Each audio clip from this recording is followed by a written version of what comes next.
es la importancia del uso del lenguaje, ¿no? Para también hacer proyectos de resistencia.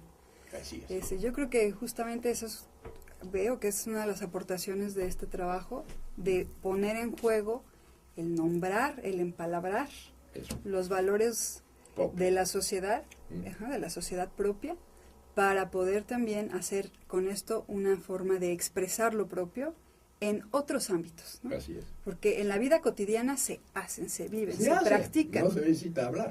A veces no se necesitan decir. En contraste con otra cultura, es necesario nombrarlos y hacerlos explícitos. Así es. Entonces, podríamos decir que hablar de los valores, bueno, aquí hablas de los valores bosquecinos porque es el espacio de la Amazonía donde has desarrollado tu trabajo de investigación, sí, y tu trabajo político. Pero dices que también son genéricos y que los has trabajado en México, por ejemplo, en donde hablamos más de sociedades rurales campesinas, por ejemplo, que tienen otros modos de resolver la situación de sobrevivencia y de relacionarse con la naturaleza en esos términos, pero que también, digamos, en cuanto a métodos son válidos, ¿no? Son vigentes y son aplicables. ¿Qué valores podríamos rescatar para poder hacer esa convivencia intercultural posible en términos pues no de estas asimetrías de las que vienen, ¿no? De las que se han estado imponiendo durante siglos? ¿Cuáles serían esos valores que podríamos rescatar?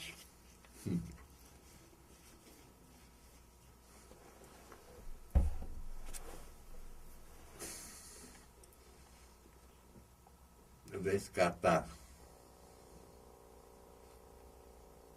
Yo digo, se habla en la interculturalidad del respeto. ¿Cómo podemos respetar algo que no conocemos? ¿Sí? Primero tenemos que conocer para poder respetar. Y me parece que hemos dado un paso para aclarar qué cosas tenemos que respetar. Ahora,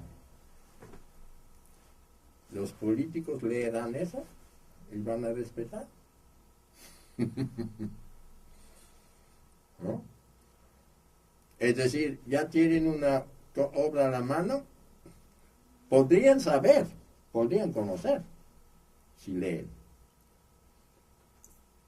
Pero eso no quiere decir que lo van a respetar. Entonces,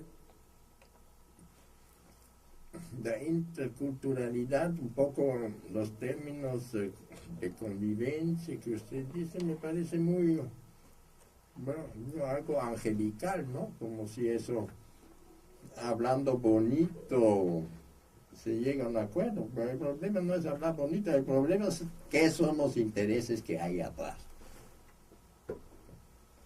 Los intereses que hay atrás es la extracción. Es aumentar el capital de las transnacionales con la extracción, crear infraestructuras que le benefician más a las constructoras que a la gente. Bueno,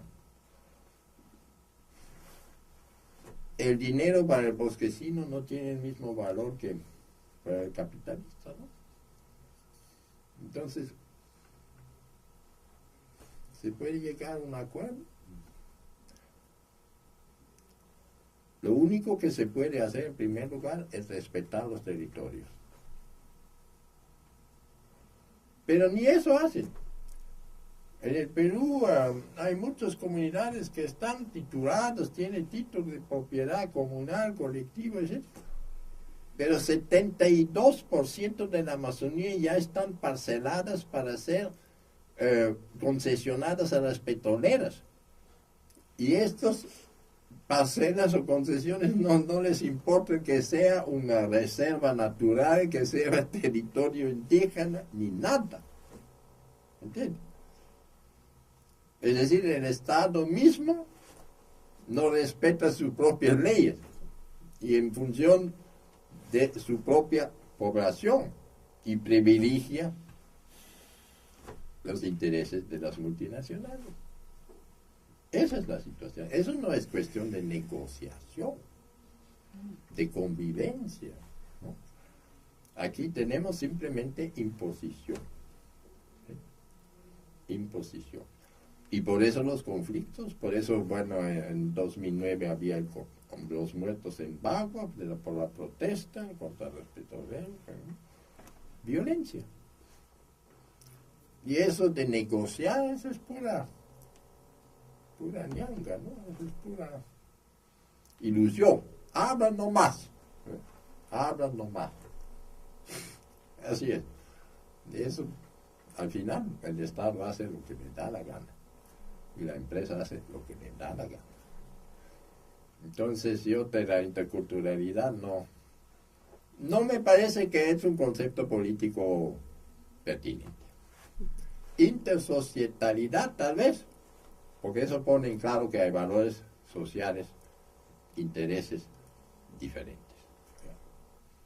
Y eso además permite mostrar la solidaridad que tienen todos los bosquecinos, no solamente los indígenas, sino también los mestizos, ribereños, etcétera, tienen un interés común y pueden crear una solidaridad política mucho más amplia, ¿sí?, frente al poder central, ¿no?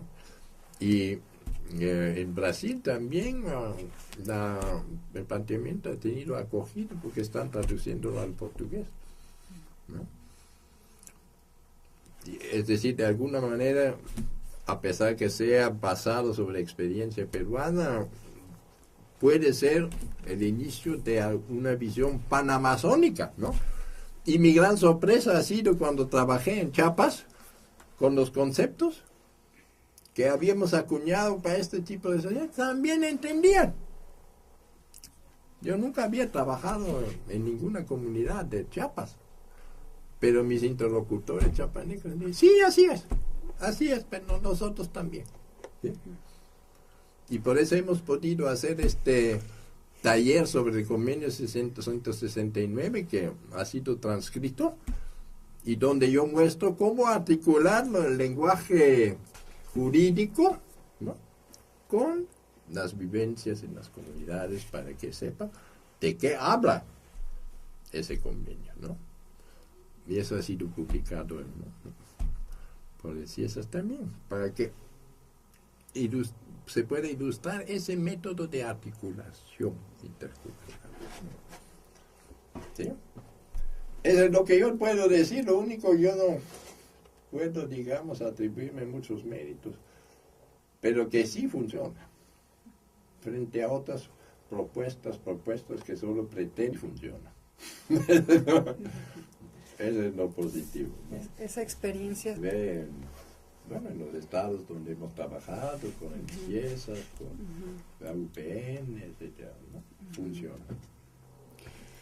¿Sí? Okay. Bueno, pues, ¿qué nos puedes decir entonces de lo que te planteas ahora como tu trabajo, como reto para lo que sigue en tu trabajo? Porque creo que no es, o sea, es mucho lo que has aportado, es muy interesante esta perspectiva de ponernos desde otro lugar a mirar las relaciones y las consecuencias de las relaciones intersocietales. Pero bueno, nos hablabas de hablar ahora de desarrollo propio e incluso cuestionabas también de por qué hablar de desarrollo, ¿no? Sí. Ahora que tenemos una visión genérica de los valores sociales bosquecinos, genéricos, ¿no?, que son compartidos por pueblos indígenas mestizos de la selva y también aquí en México, en otros sitios.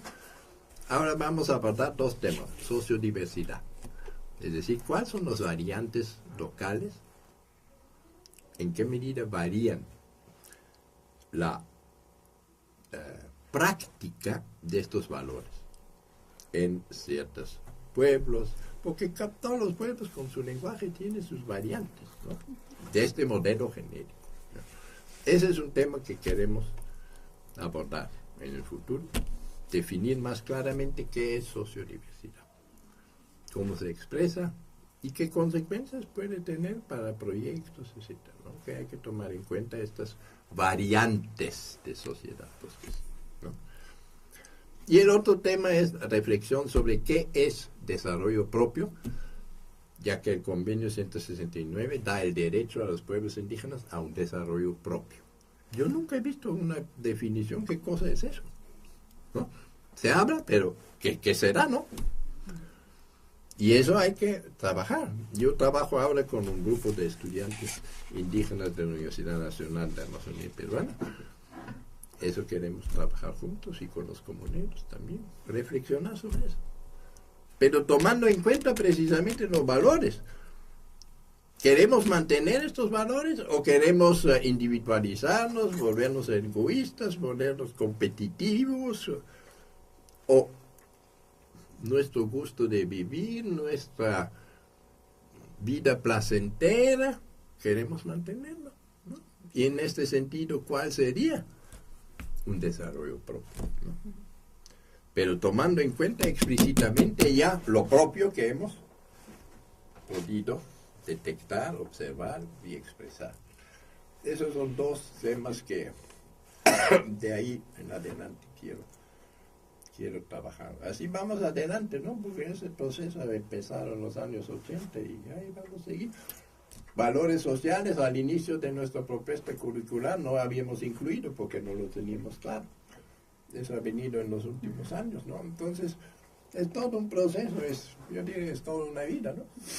Al final, una vida profesional que va descubriendo, definiendo, pero siempre con el objetivo que sea comprensible para los mismos indígenas bosquecinos. Tenemos que hablar un lenguaje, yo digo también científico, porque basado sobre la conceptualización de hechos observables, pero que sea comprensible para los comuneros, ¿sí?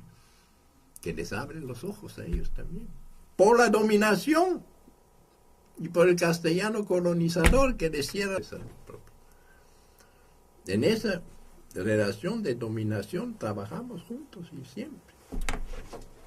Si no tomamos en cuenta esta relación, no hacemos nada, porque volvemos en el mismo círculo vicioso de un lenguaje que se reproduce a sí mismo y disfraza los hechos con otras palabras, dando la ilusión que estamos cambiando la realidad, cuando no cambiamos nada, solo disfrazamos las palabras.